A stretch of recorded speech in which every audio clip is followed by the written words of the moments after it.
É da boca dos pequeninos que Ele extrai o perfeito louvor. Dá-nos coração como de criança, Senhor. Dá-nos coração como de criança. Queridos, antes de se assentar, se você trouxe sua Bíblia, abra ela em Lucas capítulo 10, verso 38 em diante. Gostaria de agradecer do pastor José Pedro. Obrigado, querido. Deus abençoe. Do presbítero Marcos Paulo, que fez o convite. De toda a sua equipe está de parabéns, viu? Everton e Jason são nota 1000. Jesus Cristo disse: se vos amardes uns aos outros, todos saberão que são meus discípulos. Eu encontrei discípulos de Jesus aqui nesse lugar.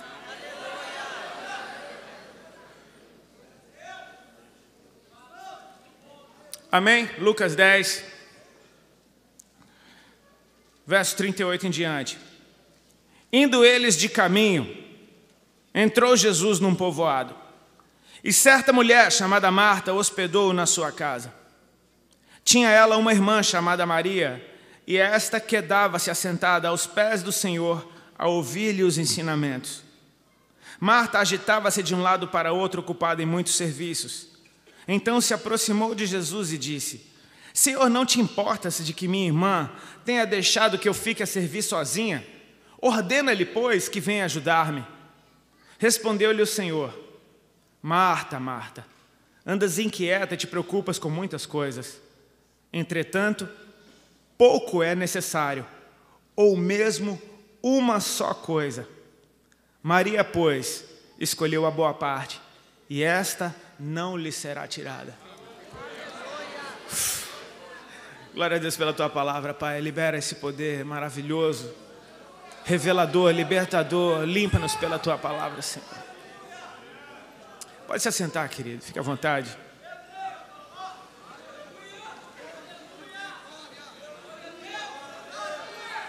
Santo, santo, santo, santo.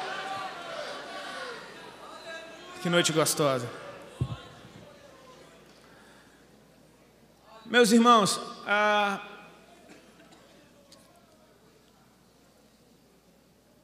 palavra de Deus é algo tão lindo. O princípio do livro de João começa dizendo: no princípio era o verbo, e o verbo estava com Deus, e o verbo era Deus. E declara que tudo foi feito por meio dele, e sem ele nada do que foi feito se fez. É incrível ver a ação do Espírito Santo, quando a terra, esta sem forma e vazia, o Espírito pairava sobre a face das águas, esperando uma ordem. Então Deus diz: haja luz. E algo começa a acontecer. Deus cria todas as coisas. E muitos cientistas vão tentar afirmar de que nós somos simplesmente uma evolução de algum animal. Os cientistas tendem a afirmar: cara, nós evoluímos do macaco. Quem já foi no zoológico, meu irmão? Eu já fui no zoológico. Eu vou te falar, a parte que eu mais gosto do zoológico é a parte dos macacos, porque realmente os caras são muito parecidos. Eles são divertidos. Eu fico horas olhando para os macacos, porque eles são figuras. Mas eu penso, cara, se os cientistas dizem que o homem veio dos macacos, o que é que esses caras estão fazendo aí? Onde é que eles erraram? Dá vontade de chegar para os caras e falar: amigo, vamos lá, acelera. A gente já está bem na frente de vocês, e vocês estão aí dentro dessa jaula. Vamos lá, fala comigo, vai. Tentam ensinar os macacos a fazer coisas até hoje, e eles são tão interessantes que eles até aprendem algumas. Mas eles nunca vão falar, cara. Deus nos fez a sua imagem e semelhança, e nós temos a palavra na nossa boca, amém? Nós temos a palavra na nossa boca, querido. Se Deus é um Deus, criador de todas as coisas, Ele nos fez filhos seus, a sua imagem e semelhança, nós temos que ser criativos também. E assim como Jesus, não fazer nada que nós não vimos o nosso Pai fazer. Amém? Copiá-lo. A palavra na tua boca tem poder. Mas para essa palavra ter um poder positivo e criador e edificante, algo que cumpra com o propósito seu e do reino dos céus, a palavra de Deus tem que estar em você em primeiro lugar. A palavra em mim transforma a minha vida, para que a palavra que sai de mim transforme o lugar onde eu estou. Eu fui transformado para ser transformador onde eu estiver. Onde um filho de Deus está, a atmosfera desse lugar tem que mudar. Não por causa dele, mas por causa do que está dentro dele. É maravilhoso o que Jesus coloca dentro de mim, mas é muito mais maravilhoso quando o que Ele coloca dentro de mim sai de mim. Eu não perco o que eu tenho, essa porção só aumenta, porque é um princípio do reino, tudo aquilo que você reparte multiplica em você. Levante a sua mão e glorifique a Deus pela palavra que você tem acesso, amém? Você tem acesso à palavra de Deus, isso é fantástico. Nós lemos aqui um texto e dá para perceber por todo esse texto que Marta era a dona da casa. Marta hospedou Jesus e esta até tinha uma irmã que se chamava Maria. A casa era de Marta e esta tinha uma irmã chamada Maria. Marta estava andando de um lado para o outro, fazendo, servindo, preparando, porque ela queria honrar Jesus Cristo. Ela não estava errada, amém? Jesus nunca disse que a parte que Marta escolheu estava errada, Ele só disse que a de Maria era melhor. Maria, porém, quedava-se assentada aos pés de Jesus a ouvir-lhe os ensinamentos. Quem está diante dela não é simplesmente um mestre de Israel. Quem está diante dela não é simplesmente um profeta.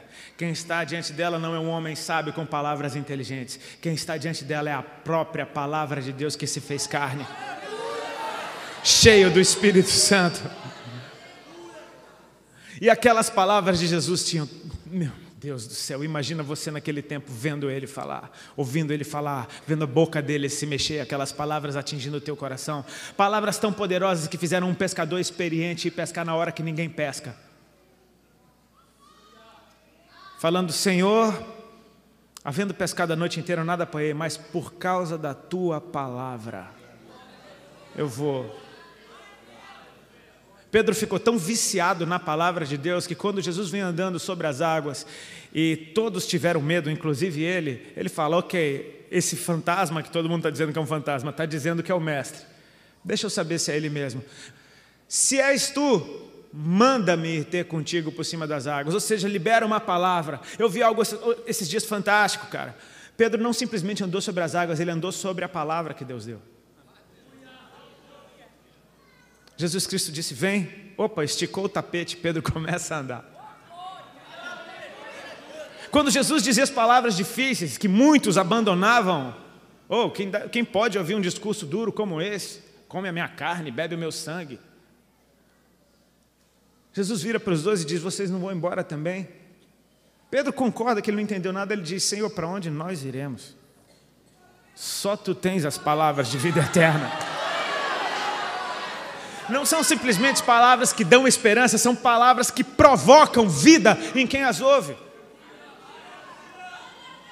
A palavra de Deus está encarnada dentro daquela casa, se manifestando.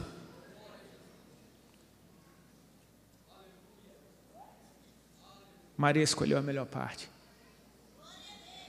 jogada aos pés de Jesus. Ela não está preocupada em estar confortável, ela está preocupada em estar perto. Isso faz diferença, não? Às vezes, para ficar confortável, você fica um pouco distante. Quando você abre mão do seu conforto para chegar mais perto, você chega mais perto. E quanto mais perto você chega, mais você enxerga. E quanto mais você enxerga dele, mais perto você quer estar. E aí você já não sabe mais viver a outra distância.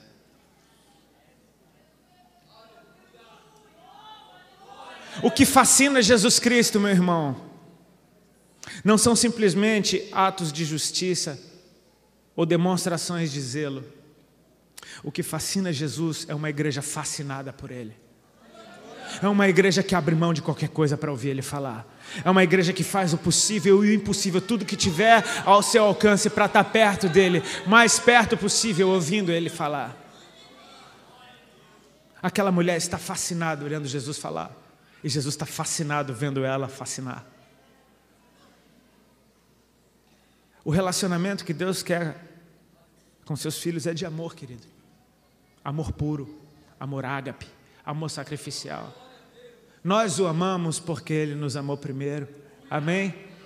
E é um mandamento: ama ao Senhor teu Deus com toda a tua alma, com toda a tua força e com todo o teu entendimento. Disso depende toda a lei e os profetas. E quando você estiver bem cheio desse amor, será inevitável amar o próximo como a ti mesmo. Porque você está cheio de algo e essa é a natureza que vai sair de você. Ele é como um rio, ele flui. Santo. Santo é o teu nome.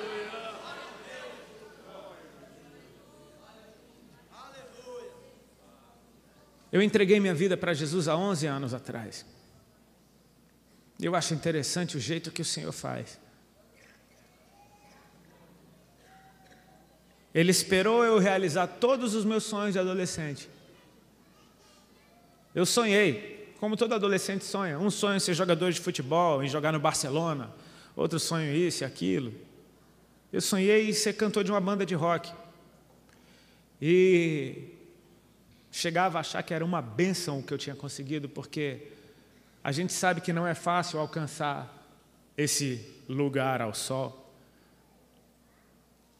E logo no meu primeiro CD, minha banda estourou. Fez sucesso pelo Brasil inteiro. Em pouquíssimo tempo, eu que era a ovelha negra da família, virei o cara mais lindo da família.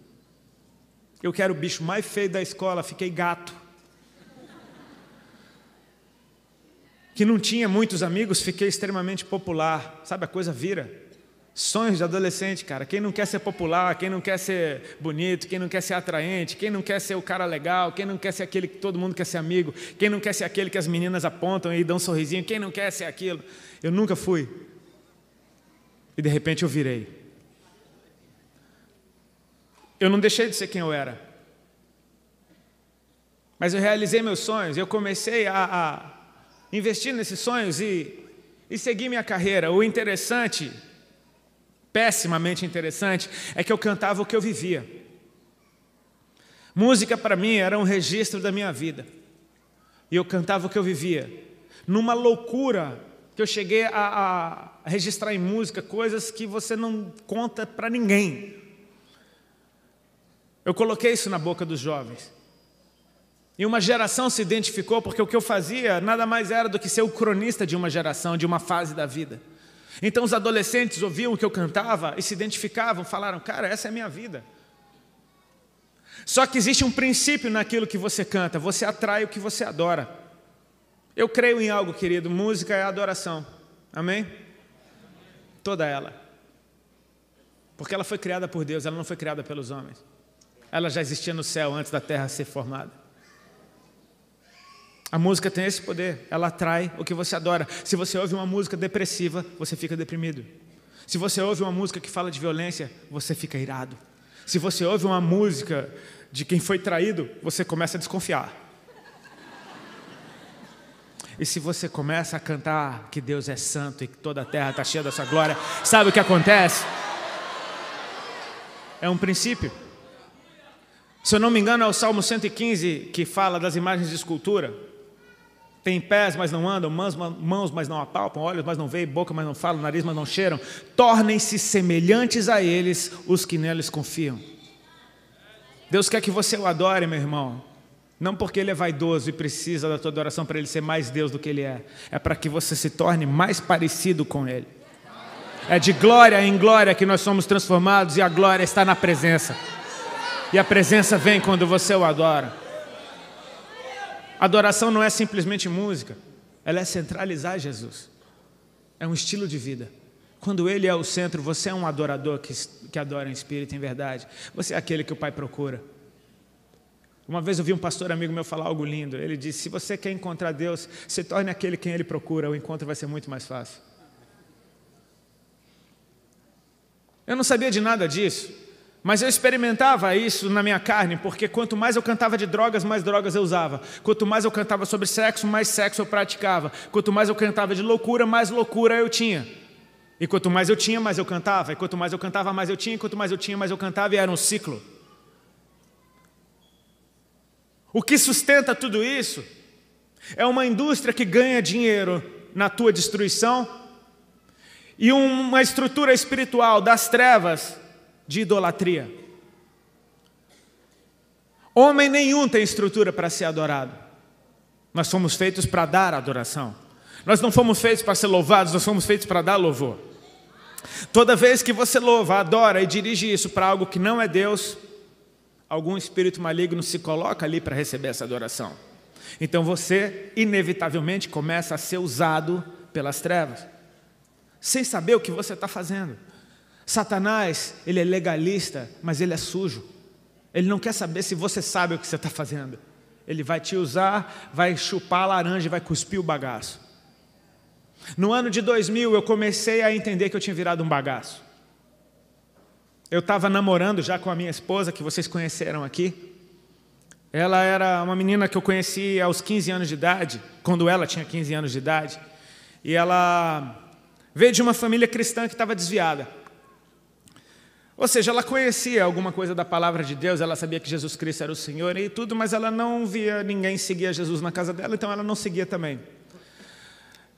A gente se conheceu, nos apaixonamos, mas ela morava numa cidade, eu morava em outra. Ela era muito nova, não tinha nem como namorar com ela. Isso foi em 94. Em 2000, ela já tinha conhecido as drogas, já tinha ido morar em Londres, já tinha quase casado com um traficante lá, enfim, ela estava arrebentada também. Ela largou tudo e foi morar comigo em São Paulo. Eu estava no auge da minha carreira. Eu estava muito pior do que eu era na época que ela me conheceu, e ela estava completamente arrebentada pelas drogas.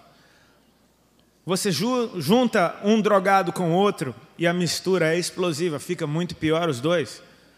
Ainda mais tentando viver como um casal totalmente fora dos padrões daquele que estabeleceu o casamento. O casamento não é uma coisa da sociedade, é uma coisa de Deus. Amém? Foi Deus que disse lá em Gênesis: deixará o homem, seu pai e sua mãe, se unirá à sua mulher e juntos serão uma só carne. O casamento é uma coisa de Deus. A sociedade tenta mudar o que é casamento. Querido, vai perguntar para quem inventou isso. Pergunta a opinião dele. Ele sabe para que serve. Ainda que você tenha boas intenções, você precisa da bênção do Senhor. E o que é isso? É honrar a Deus com o valor que você dá a Ele. E dizer: Pai, eu creio tanto em Ti que eu vou fazer do Teu jeito. Eu te amo tanto que eu vou fazer do teu jeito para agradar o teu coração, porque eu quero estar em sintonia com os céus. A gente não sabia o que era isso. A gente tentava ser um casal e não conseguia ser feliz, porque daquele jeito que a gente estava não tinha jeito. Nosso relacionamento entrou em crise. E eu entrei numa crise muito pior, porque eu comecei a descobrir que eu estava doente. Aquilo para mim foi um choque, porque eu jurava que eu era perfeito. Eu jurava que eu era intocável. Eu ouvi propaganda de drogas a vida inteira. Meus pais são médicos. Eu ouvi falar de drogas a vida inteira e eu usava todas e não acontecia nada de errado comigo. Então você pensa, eles são uns bobos, não conhecem nada disso. Você começa a achar que é intocável. Você começa a achar que para você não tem consequências, só acontece com os outros. Só que agora eu estava começando a manifestar sinais de uma enfermidade no meu corpo. Comecei a perder muito peso. Um belo dia eu encontrei um caroço debaixo do meu braço. Esse caroço doía demais, eu achei que era só uma enguazinha. Daqui a pouco, obrigado querido, daqui a pouco encontrei outro caroço, encontrei no outro braço, encontrei na virilha. Foi aparecendo caroço pelo meu corpo, eles foram aumentando de tamanho e se multiplicando, eram umas bolotas enormes, doíam muito. Eu cutucava eles e dava para perceber que eles eram fundos para dentro do braço, e aquilo me deixou desesperado, porque por ser filho de médicos eu vi papo de doença a vida inteira e de repente eu estava manifestando sinais de uma enfermidade que estava me matando. Eu estava tão covarde que eu não tinha nem força para fazer um exame e descobrir o que eu tinha. Eu pensava, se for uma viagem da minha cabeça, isso passa uma hora. E se não for, eu simplesmente morro no dia que eu morrer e pronto. Não queria viver em contato com a realidade. Deixa eu te falar uma coisa, cara. Jesus Cristo disse: eu sou o caminho, a verdade e a vida. Amém? A verdade não se molda a você. Ela se manifesta a você e você que se molde a ela. A verdade te ama, por isso que ela te procura. Mas ela é dura, cara. E ela é dura porque ela te ama. Meu pastor sempre diz uma coisa: Deus te ama tanto para te deixar do jeito que você está. Ele te ama demais para te deixar como você está. É por isso que Ele te transforma. Eu tinha perdido as esperanças e o nosso relacionamento estava completamente arrebentado. Foi nessa hora que Deus tocou o coração daquela menina. E ela se tocou. Deus tem um plano na minha vida e eu estou fugindo disso há tanto tempo. Ela tinha aceitado Jesus umas 200 vezes na vida e nunca tinha seguido a Cristo, porque ela achava que isso era coisa para velho, ou se nada desse certo na vida dela, aí ela dava o resto da vida dela para Jesus. Bom, eu acho que enfim ela estava se tocando que a vida dela estava um bagaço também, e ela decidiu seguir a Cristo. Ela começou a orar como muitas pessoas começam, fazendo uma barganha com Deus, né? Senhor, se o Senhor mudar a minha relação com o Rodolfo, eu nunca mais te largo. Só que essa busca dela fez ela encontrar alguém muito mais amoroso do que eu, muito mais paciente do que eu, muito mais desejável do que eu, que é o próprio Senhor. Ela começou a se apaixonar por Jesus. Quando ela viu, a oração dela mudou. Ela falou: Senhor, agora com Rodolfo ou sem Rodolfo, eu nunca mais te largo. É assim que ele faz, você chega perto. Cuidado, se você chegar muito perto, você não consegue sair dali. Que bom. Ela tinha uma Bíblia que a pastora que tinha sido pastora dos pais dela lá em Caxias do Sul tinha dado para ela, e com o telefone. E glória a Deus pelos pastores que não mudam de telefone, porque ela ligou naquele número e a pastora atendeu. A pastora orou com ela e deu um escova nela, né? Tipo, não alisou não. Ela falou: minha querida, a última vez que eu te vi você estava horrível. Você vai morrer se você continuar desse jeito. Deus tem um plano na tua vida, você precisa de Jesus. Ela falou: o que é que eu faço? Tem horas que é bom a gente ouvir a verdade, né? Ela falou: o que eu faço? Eu vou te dar... Aí a pastora disse: eu vou te dar o telefone de uma pastora amiga minha em São Paulo. Eu confio, eu conheço, ela vai te ajudar. E aí foi assim que ela conheceu uma pastora chamada Patrícia, lá em São Paulo, que tinha um grupo de intercessão de irmãs do coque. E aquelas irmãs começaram a acompanhar a vida da Alexandra e orar por ela, e orar na madrugada, e toda vez que a gente brigava, ela ligava para as irmãs, e tudo agora era as irmãs, porque vou ligar para a irmã, e se a gente brigava, ela ligava para a irmã, eu viajava, ela ligava para a irmã, a letra I da agenda do telefone estava enorme, porque era irmã Sandra, irmã Márcia, irmã Fran, irmã Isa, irmã Miriam, irmã. E assim ela foi sendo acompanhada. Era engraçado porque eu viajava para fazer os shows com a minha banda, e quando eu voltava, ela tinha ido passar o fim de semana na casa das irmãs, que eram todas da periferia lá em São Paulo. E ela voltava querendo pregar, ela achava que era pastora já, né? Ela voltava querendo me ensinar a Bíblia, e querendo me convencer, e queria me enfiar Jesus goela abaixo. Nem todo novo convertido faz isso, né? Acho que a gente fica tão apaixonado, a gente não sabe como falar, tipo, cara, é assim, aí o outro fala uma coisa que você não tem argumento contra, e você já quer enfiar Jesus goela abaixo. Pronto, vai, toma Jesus, cara. Melhor coisa que você faz. Mas, enfim, ela voltava totalmente transformada. Ela estava num processo. Eu tentava sabotar a pregação dela. Eu chegava em casa, eu acendia um baseado e ela pregando. Aí eu passava o baseado para ela, ela pegava, continuava fumando e pregando. Ela estava num processo. Ela estava apaixonada por Jesus. Fazer o quê?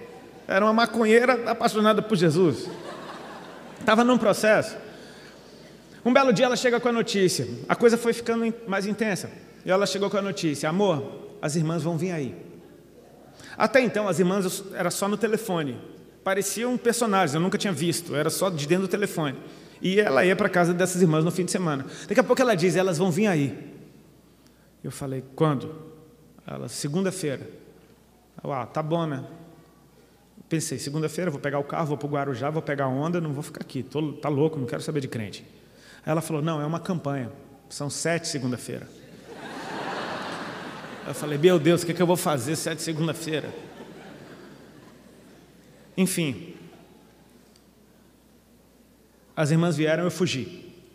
Só voltei depois que elas foram embora. Foi uma bênção, elas oraram, profetizaram. Eu não entendia nada disso. A segunda-feira eu fugi de novo, a terceira segunda-feira fugi de novo. E na quarta segunda-feira, meus irmãos, adivinham o que aconteceu?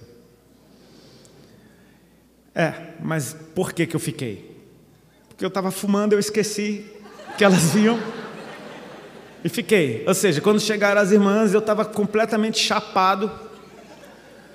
E elas vieram, e eu tinha o cabelo todo colorido, eu tinha largador na orelha, enfim, eu era o cão, né? As irmãs, tadinhas, se assustaram comigo, eu também me assustei com elas, eu nunca tinha visto. Poxa, eram umas 5, todas assim pequenininhas, cabelinho grisalho, coquezinho todo bonitinho, Bíblia do lado, a bolsinha do outro, a paz do Senhor, irmão. E eu não entendia nada disso, falei, tudo bem, entra aí, boa tarde. Não sabia nem conversar. Foi engraçado porque assim, era uma cultura completamente diferente da minha. Olha como Deus faz, cara. Hoje em dia tem tantos ministérios voltados para jovens que são bênção, amém? A multiforme graça de Deus é isso, cara. Em Israel tinham 12 tribos, as 12 tinham costumes diferentes e adoravam o mesmo Deus. Eu podia ter sido alcançado por um ministério de gente tatuada que nem eu, doida, mas Deus colocou as irmãs do fogo lá dentro de casa. E elas chegaram todas educadas, a paz do Senhor, um copo d'água, sim, claro, aceito, né? Todas muito educadinhas, pá. Vamos então louvar um hino. Pegaram a harpa, começaram a ler, hino 121. E eu não entendia nada disso, eu falei, como é que o nome da música é um número? Eu não entendia esse negócio. E as irmãs, e eu nunca tinha ouvido o hino da harpa, eu achei bonito, mas as irmãs eram desafinadas, e o hino da harpa parece que não acaba. Eu falei, não acaba esse hino, cara. Elas cantaram os 4. Aí depois falaram, vamos orar. Aí eu pensei, ufa, deve estar acabando, né? Eu não estava aguentando mais aquilo. Levantaram para orar, uma delas teve uma ideia, falou, irmã, não é melhor a gente pegar aquela mesa e chegar para o lado? E eu fiquei pensando nisso, eu falei, qual é o problema da mesa? Pensei que irmã folgada, já está mudando minha sala de lugar. Pegaram a mesa, todas concordaram, é verdade, pegaram a mesa, puseram para o lado. Eu fiquei encostado na parede, olhando para a mesa, e não entendendo qual era daquela mesa encostada no canto. As irmãs começaram a orar, e eu não preciso explicar para vocês o que aconteceu.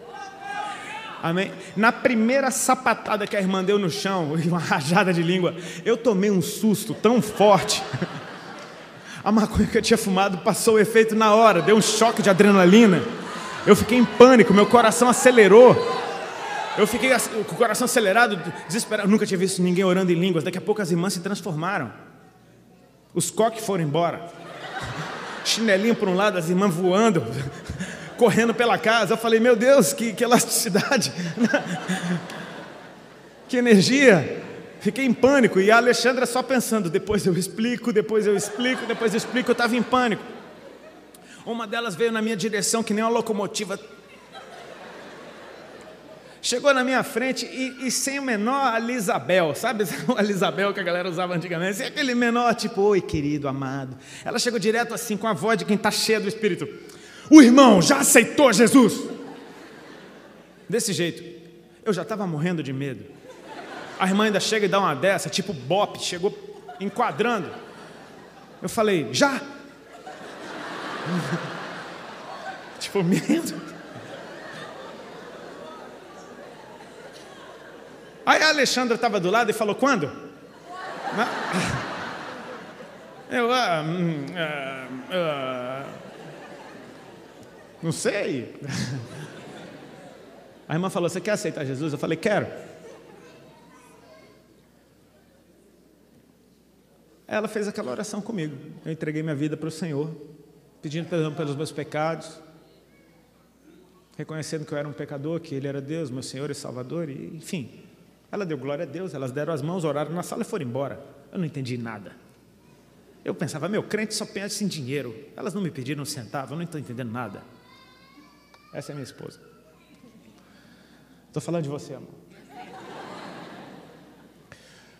E aí, elas saíram lá de casa e adivinham o que aconteceu?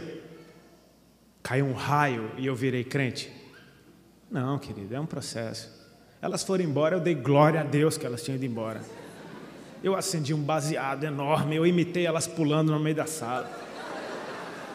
Só que existe uma coisa que já tinha acontecido que a gente não consegue enxergar.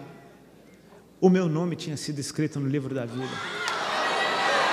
Porque Jesus morreu por isso. Ele me ama mais do que a minha ignorância. O amor dele encobre a multidão dos nossos pecados. É maior. Se eu sou Deus, eu não aceito essa oração. Ainda bem que eu não sou. Ele é misericordioso demais. A prova disso é que na semana seguinte elas voltaram e trouxeram uma amiga delas.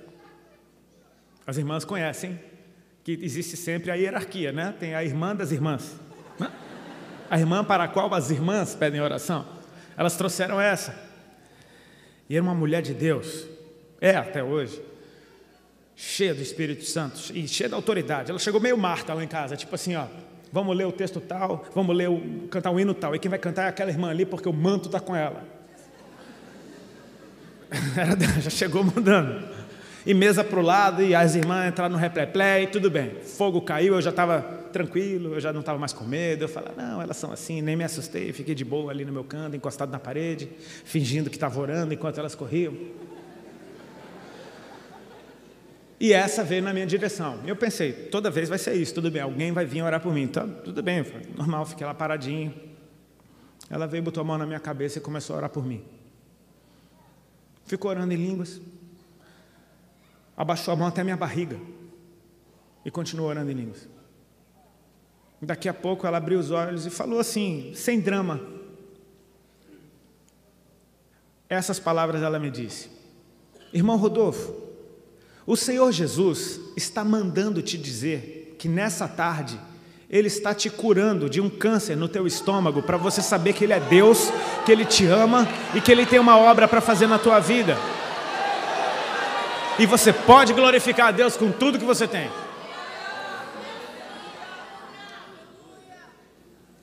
Naquela hora minhas pernas começaram a tremer, porque eu falei, uau, quem é essa mulher, cara? Melhor, quem é esse Jesus? Porque ela está só dando um recado. Ela está dizendo, Ele está mandando ela me dizer. Ou seja, ela está ouvindo Ele falar.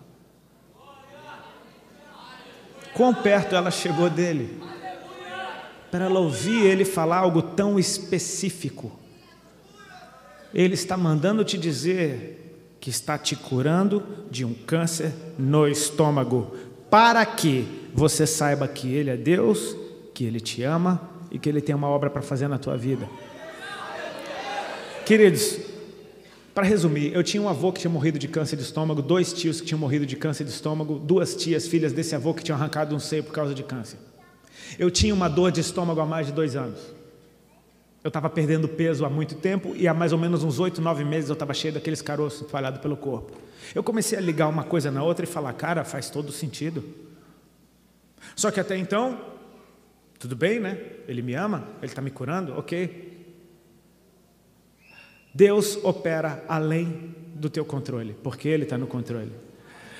Não adianta Marta querer dar uma ordem para Jesus. Ô Jesus, não te importa que ela fique aí chapada na tua presença e eu fique sozinha? Dá uma ordem para ela. Jesus falou,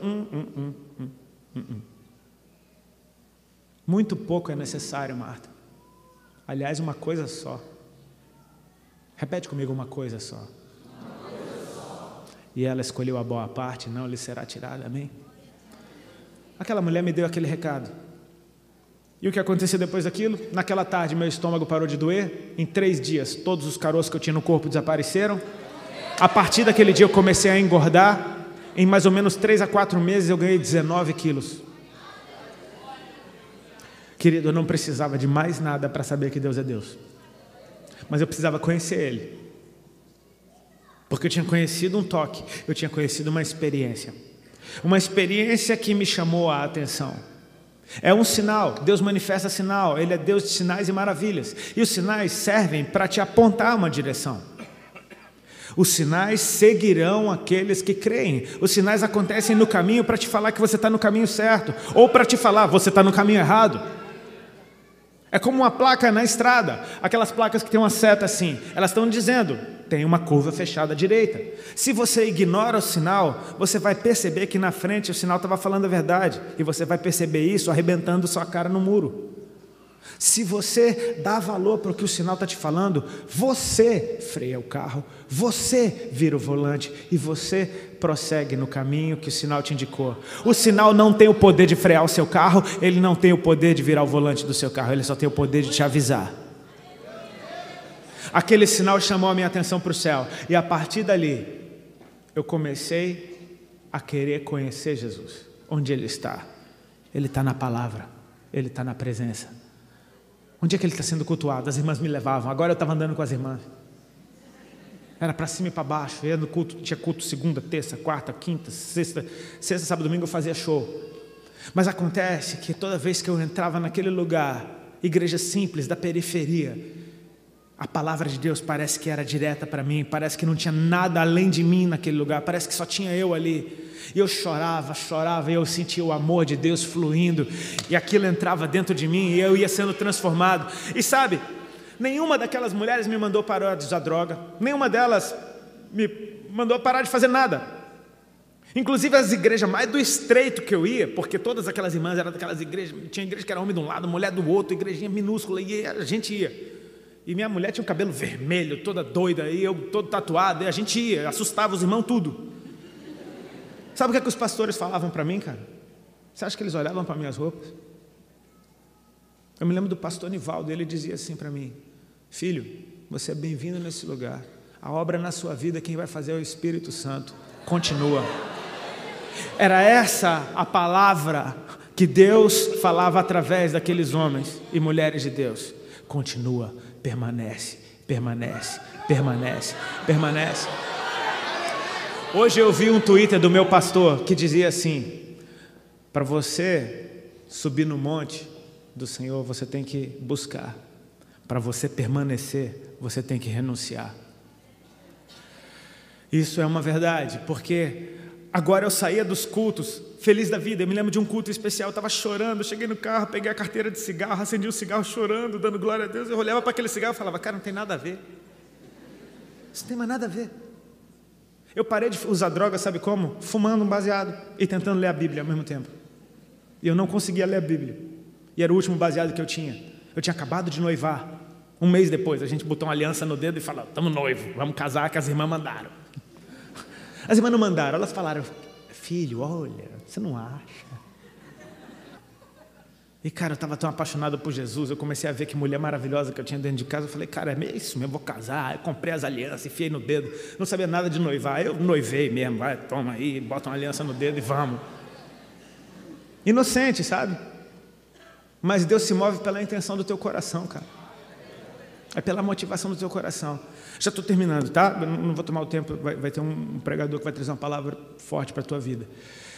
Eu sei que eu parei de fumar maconha pensando no baseado, que ele era o último que eu tinha. Eu tentava ler a Bíblia e não entendia nada da Bíblia e fumava o baseado. E quando eu vi que ele era o último, eu falei: quer saber? É o último, é o último, é o último, é o último.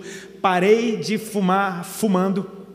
E a primeira coisa que eu fiz quando joguei a bituca no cinzeiro foi ligar para a casa da mãe da Ali. Ela estava lá, eu estava no hotel. E eu liguei: amor, era tarde da noite, com aquela voz que acabou de fumar: amor. Ela disse: oi, querido. Eu falei: tenho uma notícia para te dar. O quê? Parei de fumar. Foi desse jeito, ela está aqui. E eu nunca mais botei um baseado na boca. Esse é o Deus que liberta. Você chega perto dele, cara. Jesus Cristo disse para os seus discípulos: vós sois limpos pela palavra que eu vos tenho dito. A palavra de Deus vai limpando a gente. E sabe o que? Essas palavras proféticas que eu recebi, claro, de tanto contar testemunho, eu não esqueço delas nunca, mas de tanto repetir elas, isso se torna vida dentro da gente. A pessoa que mais precisa ouvir o teu testemunho, meu irmão, é você. Para você se lembrar de onde Ele te tirou. Para você se lembrar de como Ele te amou. E para você se lembrar que não dá para você parar onde você está, cara. Tem água no tornozelo, tem água no joelho, tem água nos lombos e tem um rio que você não pode mais pôr o pé no chão. Tem níveis e níveis. A fé que me trouxe até aqui não é a mesma fé que me leva ali para frente. Eu preciso buscar o renovo do Senhor dia após dia. É a presença dEle. O pão nosso de cada dia nos dai hoje. Isso é a porção de Jesus de cada dia. Eu preciso disso todos os dias. E Ele é a palavra, Ele é o pão que desceu do céu. Querido, você precisa disso. Depois de todos esses sinais, eu me vi diante de uma bifurcação na minha vida. Eu estava completamente apaixonado por Jesus e detestando completamente a vida que eu tinha que manter. Eu falei: cara, eu não quero mais ser uma fonte que jorra duas águas diferentes. Eu quero cantar minha verdade. Isso permaneceu dentro de mim. A única coisa que permaneceu na minha música é isso: eu continuo cantando o que eu vivo. Só que eu não vivia mais aquilo. Eu precisava cantar o que eu vivia agora. Eu larguei a banda quando ela estava no auge e todo mundo me odiou. E eu nunca tinha experimentado isso.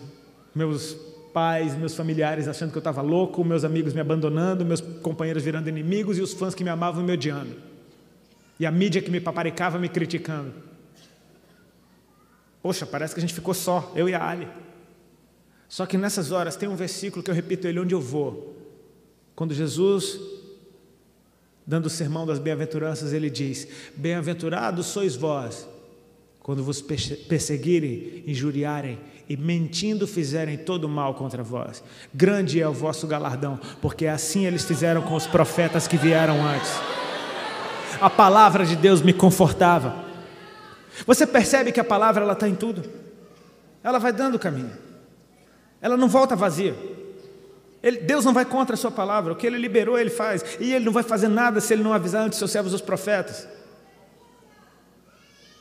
Então Deus nos prepara. Qual é o meu papel quando eu recebo a palavra? A palavra tem que me posicionar para algo que Deus vai fazer. Ele não vai fazer nada sem revelar os seus servos aos profetas. Foi revelado. Busca a palavra, guarda ela no teu coração, porque assim o teu amor por Jesus vai ser reconhecido no céu. Aquele que tem os meus mandamentos e os guarda, este é o que me ama. E aquele que me ama também será amado do meu Pai. Eu também o amarei e me manifestarei a Ele. Isso fala da presença manifesta de Jesus. Você vive num tempo muito interessante. Eu me dirijo aos jovens, eu acho que todos são aqui. Tem jovens de cabeça branca, querido? Se você está nesse tempo, você é jovem. Você crê nisso? Eu creio. Jesus olha para os irmãos que já estão com a idade mais avançada, sabe o que Ele vê? Filhos e filhas. Nós vemos anciãos, Ele vê filhos. O que é 80, 90 anos perto de uma eternidade? Nada. Se você está vivo, você tem um papel nessa geração. Você é um sinal. Você é uma luz nesse mundo. Não pode se apagar o que está em você. Você é como uma cidade edificada sobre um monte. Essa luz tem que resplandecer, o mundo tem que ver as tuas boas obras e dar glória a Deus que está no céu. Você já pensou o que significa isso? Quando alguém diz, glória a Deus pela sua vida. É tão comum, né? Poxa, irmão, glória a Deus pela tua vida. Valeu por estar trazendo um copo d'água para mim. Glória a Deus pela tua vida. Pensa, alguém está dando glória a Deus pela sua vida. É porque você é luz. Eu queria fazer uma oração para terminar. Pode ser? Curva a tua cabeça, fecha os teus olhos. Pai Celestial, que dias maravilhosos que o Senhor preparou para nós. Onde nós podemos entrar na Tua presença, Te adorar, falar do Teu nome e saber que o Teu Espírito está aqui enchendo o nosso coração cada vez com mais paixão por Ti. Eu oro para que o Senhor desperte fascinação no coração desses jovens pela Tua presença. Uma igreja fascinada por Ti. Eu oro para que o Senhor desperte um fogo dentro de cada coração, capaz de queimar tudo que não presta e de iluminar completamente essa casa. Usa, Senhor, desde o mais novo ao mais velho. Usa-os para louvor e honra e glória do Teu nome. Eu te peço que o Senhor manifeste, Senhor, a Tua presença àqueles a quem o Senhor ama. Presenteia-nos com esse pão, Senhor. Presenteia-nos com a Tua palavra. Viva e eficaz. É a porção que nós precisamos. Que nesse congresso, que nesses dias, o Senhor esteja edificando cada vez mais os Teus filhos e filhas. E que eles saiam daqui cheios de compaixão por aqueles que o Senhor quer alcançar. Em nome de Jesus Cristo. Amém. Amém. Dá salva de palmas a Jesus. Queridos,